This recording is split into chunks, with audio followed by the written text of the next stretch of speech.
Hello bachcho, let's read this question. So this question says a ball moving with a velocity of 6 meter per second strike an identically stationary ball. After collision, each ball moves at an angle of 30 degree with the original line of motion.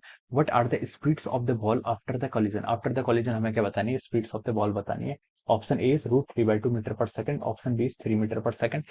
Option C is 2√3 meter per second. Option D is √3 meter per second. Okay. तो चलिए बच्चों अब हम इस question पे यहाँ पर solve करते हैं. तो देखिए बच्चों इस क्वेश्चन का की कॉन्सेप्ट आप क्या लिख सकते हैं.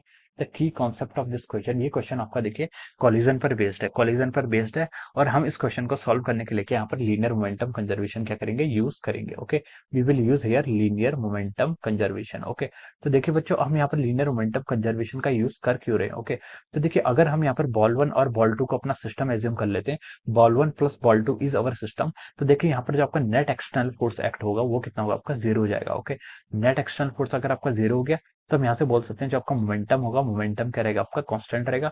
मोमेंटम कांस्टेंट रहेगा इसका मतलब आपका इनिशियल मोमेंटम और फाइनल मोमेंटम क्या रहेगा, कंजर्व रहेगा. ओके, तो देखिए इस क्वेश्चन पर मूव करते हैं. इसमें बोला है कि a ball moving with velocity of 6 metre per second. एक बॉल है, आइडेंटिकल बॉल्स बोला है तो इसका मास m है, तो दूसरी बॉल का मास भी क्या होगा, आपका m ही होगा. ओके, तो इनिशियल वेलोसिटी u1 ये कितना आपका 6 मीटर पर सेकंड से मूव कर रही है. दूसरी बॉल क्या, strikes an identical stationary ball. एक आइडेंटिकल स्टेशनरी बॉल है जिसकी हम लिख सकते हैं इनिशियल वेलोसिटी कितनी हो जाएगी, जीरो. दोनों का मास क्या है, आपका m है. ओके, और this is a line of impact, ये क्या आपकी लाइन ऑफ इम्पैक्ट है. Okay, after collision each ball moves eight an angle of 30 degree with the original line of motion. Okay, after collision क्या करती है ये बॉल, क्या करती है, दोनों बॉल क्या करती है, 30 डिग्री के एंगल पर क्या करती है, यहाँ से ऐसे मूव करती है. This is our ball one, ये आपकी बॉल वन है. और this is our ball two, ये क्या आ जाती है आपकी, this is our ball two, ये क्या होगी आपकी बॉल टू होगी.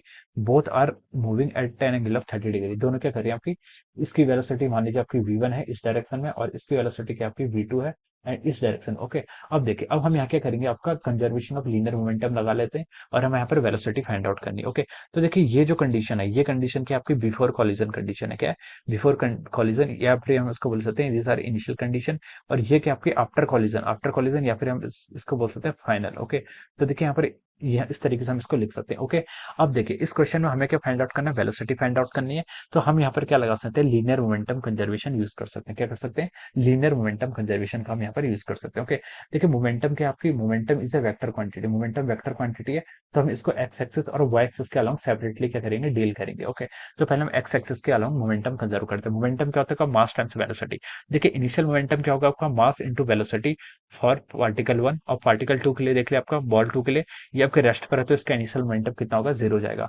अब देखिए अब हम फाइनल सिचुएशन में आते हैं, यहाँ पर क्या मास कितना है इसका m1, और वेलोसिटी कितनी है इसकी v1 cos 30. This is the momentum along x axis for mass m, sorry for ball one, और बॉल टू के लिए आपका लिख सकते हैं m times v2 of cos 30. Okay, ये क्या आ गया आपका, this is the momentum for ball two along x axis. ठीक है, एक्स एक्सिस के अलोंग हमने यहाँ पर ये मोमेंटम कंजर्व कर लिया. ओके, तो ये कितना आ जाएगा, देखिए ये आपका आ गया 6m plus M V one cos 30. Cos 30 की वैल्यू कितनी रहती है आपके यहाँ से, √3/2 जाती है. Plus offer m times v2 into cos 30. Cos 30 की वैल्यू यहाँ से भी कितने लिख सकते हैं, √3/2 लिख सकते हैं. ओके, तो देखिए यहाँ से आप m से m कैंसिल कर लीजिए. ओके, ये कितना आ गया आपका, देखिए इसको आप देखिए यहाँ पर आप 2 से मल्टीप्लाई भी कर लीजिए डायरेक्ट, ये आएगा 12 हो जाएगा. और √3 प्लस √3 कितना हो जाएगा आपका, 2√3 हो जाएगा. √3 को देखिए आप क्या कर लीजिए, कॉमन ले लीजिए. ये कितना है आपका, √3 कॉमन आ गया, ये कितना हो गया आपका v1 प्लस v2 हो जाएगा. ओके, ये कितना हो गया आपका, √3 को आपने कॉमन ले लिया, ये कितना हो गया आपका v1 प्लस v2. ओके, तो v1 प्लस v2 की वैल्यू आप यहाँ से क्या लिख सकते हैं, v1 प्लस v2 आपका कितना आ गया आपका, is equal to 12 divided by √3. कितना हो गया आपका, 12 डिवाइडेड बाय √3. इसको आप क्या मान लीजिए, इक्वेशन 1 मान लीजिए. ओके, अब देखिए अब हम मूव करते हैं, एक्स एक्सिस के अलॉन्ग हमने मोमेंटम कंजर्व कर लिया. अब हम वाई एक्सिस के अलॉन्ग क्या करते हैं, मोमेंटम को कंजर्व करते हैं. ओके, तो देखिए मोमेंटम वाई एक्सिस के अलॉन्ग कंजर्व करेंगे तो देखिए इनिशियली क्या, देखिए वाई एक्सिस के अलॉन्ग कितना मोमेंटम है, इनिशियली वाई एक्सिस के अलॉन्ग कोई मोमेंटम नहीं है. ओके, तो फाइनली भी कितना होना चाहिए, कुछ नहीं होना चाहिए. तो चलिए इसको जीरो को इक्वेट कर लेते हैं.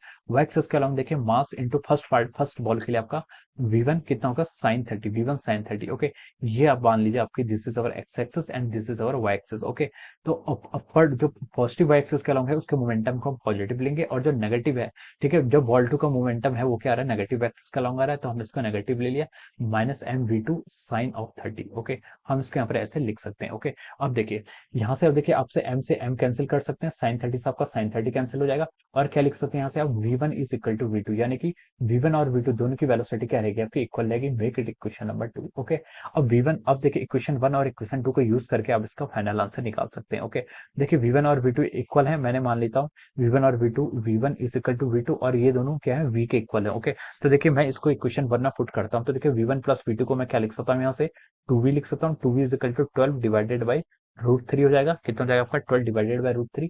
और यहाँ से मैं V को क्या लिख सकता हूँ, देखिए ये आ जाएगा आपका 6 डिवाइडेड बाय √3। 6 डिवाइडेड बाय √3, इसको क्या लिख सकते हैं हम, देखिए 2 √3 लिख सकते हैं। कितना लिख सकते हैं, 2 √3 मीटर पर सेकंड। कितना लिख सकते हैं यहाँ से हम इसको हम लिख सकते हैं आपका 2 √3 मीटर पर सेकंड। ओके, तो देखिए ये क्या हो जाएगा, ये आपका क्या हो जाएगा, इस क्वेश्चन का ये क्या जाएगा, आपका फाइनल आंसर आ जाएगा कितना, 2 √3 metre per second will be the final answer. Okay, V1 V2 equal है, यानी कि दोनों बॉल्स की स्पीड क्या हो जाएगी, इक्वल हो जाएंगे। ओके, तो देखिए ये आपका देखिए ऑप्शन सी से क्या कर रहा है, मैच कर रहा है, it is matching with the option C of this question. Okay, तो हम लिख सकते हैं इस क्वेश्चन के करस्पॉन्डिंग जो आपका ऑप्शन सी है, option C is the correct answer of this question. Option C क्या है, इसका करेक्ट आंसर है। Okay, so I hope you all understood this concept. All the best and thank you.